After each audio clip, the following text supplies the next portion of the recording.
예수님이 말씀하신 믿음에 대해 증거하겠습니다. 사람들은 아주 수근수근합니다. 왜 안식일에 일하냐고 항의를 합니다. 예수님께서 말씀하시기를 아버지가 일하시니 내가 일한다. 이 문제로 결국 신성모독죄로 예수님은 십자가에 못 박히게 됩니다. 결국 이 문제가 큰 문제가 되었는데요. 그 당시 예수님은 그들의 눈에는 말씀에 능하고 잠시 기적을 나타낸 선생이나 선지자로 여겼던 것이죠. 얼마나 기가 막혔을까요? 여기 말씀 30절에 보면 나를 본 자는 아버지를 본 자다라고 이렇게 말씀하고 있습니다. 예수님은 하나님의 아들이요 구원자입니다. 사람들이 예수님에 대한 의심할 때 차근차근 설명해 주셨습니다. 가치 있는 것에 우리는 귀를 기울여야 합니다.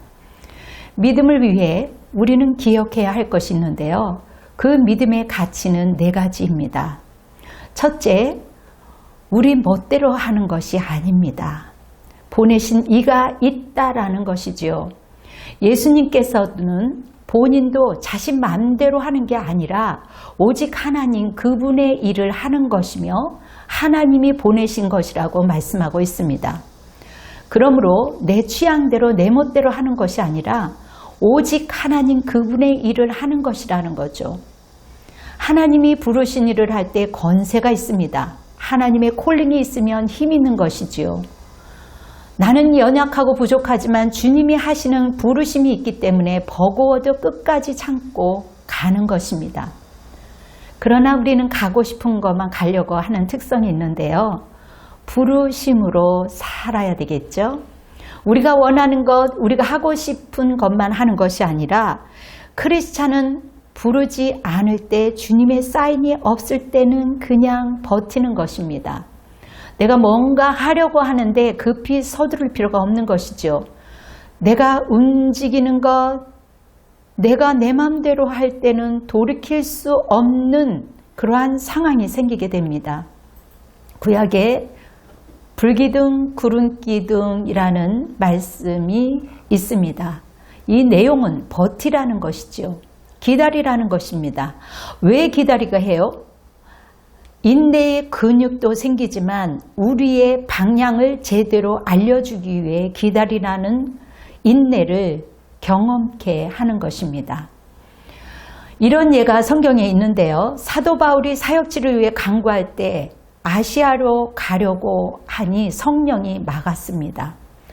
그래서 사도 바울이 비두니아로 가려고 애썼습니다. 그런데도 예수님의 영이 막으셨습니다. 사도 바울이 해변 드보라에서 죽치고 있을 때 하나님께서 마게도냐 환상, 하나님의 주신 환상을 보았을 때 비로소 하나님의 부르심을 인정하게 됩니다. 사도행전 16장 10절을 보면 바울이 그 환상을 보았을 때 우리가 곧 마게도냐로 떠나기를 힘쓰니 이는 하나님이 저 사람들에게 복음을 전하라고 우리를 부르신 줄로 인정함이로라. 자기가 원하는 것에 간 것이 아닙니다.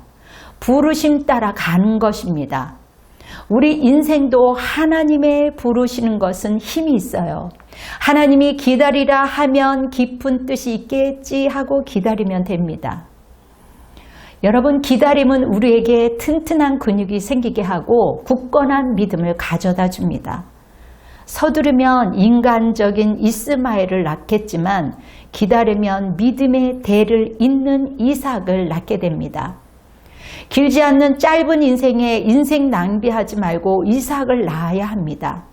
부르심대로 말씀대로 믿음대로 움직인 이삭은 손해를 보고 억울한 것 같으나 여전히 잘 되는 것입니다.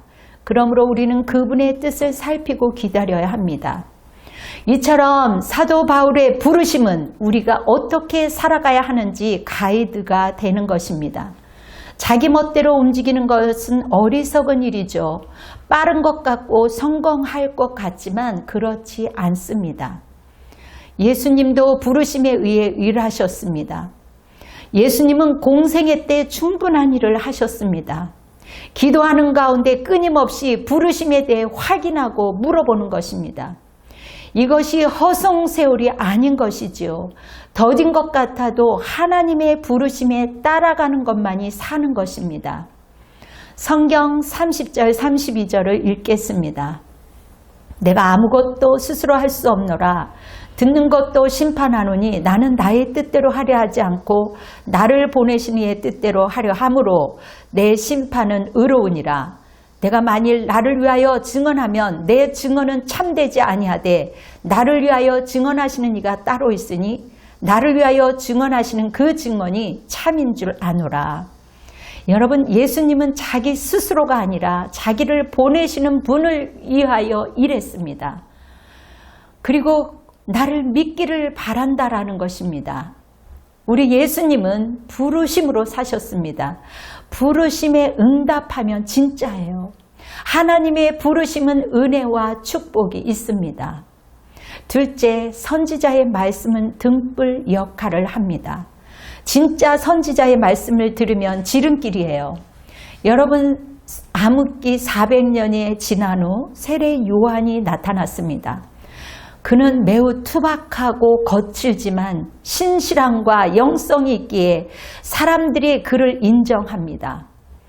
요한의 증언은 우리에게 유익이요 구원이요 신앙생활하는 데 매우 유익이 됩니다.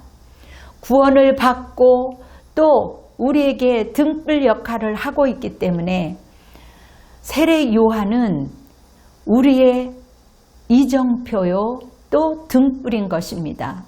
여러분, 이정표는 거리를 측정하는 것처럼 우리가 사는 이유를 말해줍니다. 말씀을 전한 자는 등불이요 이정표입니다. 구약은 선지자로 말하지만 지금은 설교자를 말하지요. 목사님을 말합니다. 여전히 세계 곳곳에 숨어있는 보물과 같은 귀하고 훌륭한 목사님들이 많이 있습니다.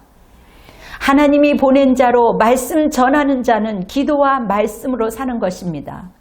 사람들에게 등불 역할, 이정표, 가이드 역할을 잘하기 위해 성실한 자로 세워진 분들이 있습니다.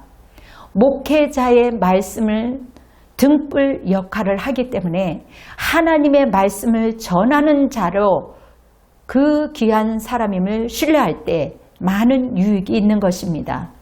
여러분, 말씀을 듣고 믿으시기 바랍니다. 이사야 40장 1절은 너희의 하나님이 이르시되 너희는 위로하라. 내 백성을 위로하라. 희망의 말씀을 전합니다. 하나님의 백성을 위한 위로자로 길을 예비하는 종임을 말합니다.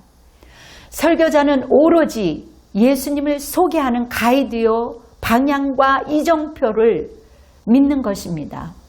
가이드 역할을 하는 것이지 그 사람에게는 구원이 없는 것이죠. 구원은 오직 한 분 예수 그리스도입니다. 그러므로 말씀을 듣고 예수님을 만나시기 바랍니다. 여러분, 좋은 분들을 통해 예수님을 만나야 할 것입니다. 세례 요한 같은 사람을 만나면 하나님을 더 깊이 만나는데 여러분 도움이 되기 때문에 귀하게 여기라는 것입니다. 세 번째는 예수님이 일하시는 역사입니다. 예수님이 하신 일들을 보면 믿는 것입니다. 여러분, 35절 36절에 요한은 커서 비추이는 등불이라 너희가 한때 그 빛에 즐거이 있기를 원하였거니와 내게는 요한의 증거보다 더 증거가 있으니 아버지께서 내게 주사 이루게 하시는 역사 곧 내게 하는 그 역사가 아버지께서 나를 보내시는 것을 나를 위하여 증언하는 것이요. 여러분, 예수님이 하시는 일들을 보면 믿음이 생길 수밖에 없어요. 생명의 기적들을 보게 되는데요. 여러분, 포도주를 만들고 왕의 신하 아들을 살리고 또 나사로를 살리고 대인 기피증에 있었던 사마리아 그 여인이 예수님을 만난 후 축복이 되고 이러한 모든 것들이 기적이 아니겠습니까? 몸서 찾아가신 위대한 예수님이 그 사랑, 그 역사를 보고 우리는 예수 그리스도를 믿는 것입니다. 우리가 예수님을 믿는 것 기적 아닐까요? 성경은 하나님을 여러분 보는 것, 하나님을 믿는 것이 하나님의 일이라고 했습니다. 하나님에 대한 이러한 이해는 무척 중요합니다. 하나님은 시간과 공간 밖에 계시는 영원한 초월자이시기 때문에 시간과 공간의 테두리 안에 갇혀있는 우리를 하나님이 계시는 영혼의 세계로 건져 올리시는 능력이 있습니다. 시간과 공간에 허우적거리며 깊은 한정에 빠져 죽을 수밖에 없는 허우적거리는 우리를 하나님은 우리를 밧줄로 건져주셨습니다. 생명의 말씀으로 우리에게 영원한 세계로 들어올 수 있도록 주님은 영원한 삶을 우리에게 선물로 허락하여 주셨습니다. 이 말씀, 기록된 말씀을 믿는 겁니다. 주님이 하시는 그 역사 일들을 보면서 우리는 믿는 것입니다. 주님이 하시는 일, 하나님이 하시는 그 일이 살아있음을 알게 되는 것이지요. 이러한 역사를 보면서 도움이 되니 믿으라는 것입니다. 지금도 여전히 일하시는 하나님, 우리의 영육이 살아있는 것 기적 아닙니까? 여러분 말씀을 소화시킬 수 있고 걸어다닐 수 있는 것, 이것 또한 기적입니다. 하나님의 우리를 통해 일하시는 것을 볼 수가 있습니다. 예수님의 기적, 우리가 절망 속에 있을 때에도 두려워하지 마세요. 하나님의 일하심을 통해 믿음이 생기고 기적이 일어납니다. 이러한 것을 보면서 믿으라는 것이죠. 하나님이 하신 일을 믿는 것이 하나님의 일을 하는 것입니다. 우리는 하나님이 보내셨어요. 주님이 역사를 믿으면 큰 은혜가 될 것입니다. 예배를 통해 평안과 기쁨을 누리는 것입니다. 하나님이 모든 일에 충성하신 예수님처럼 그분만이 살 길이요. 우리가 때로는 압박감이 있다 할지라도 두려움으로 버거움이 있다 할지라도 주님 의지하면 기적이요 평안입니다. 살 길이 열려질 줄 믿습니다. 마지막으로 넷째, 하나님의 말씀, 성경 말씀을 통해 믿는 거예요. 우리에게는 언어가 있습니다.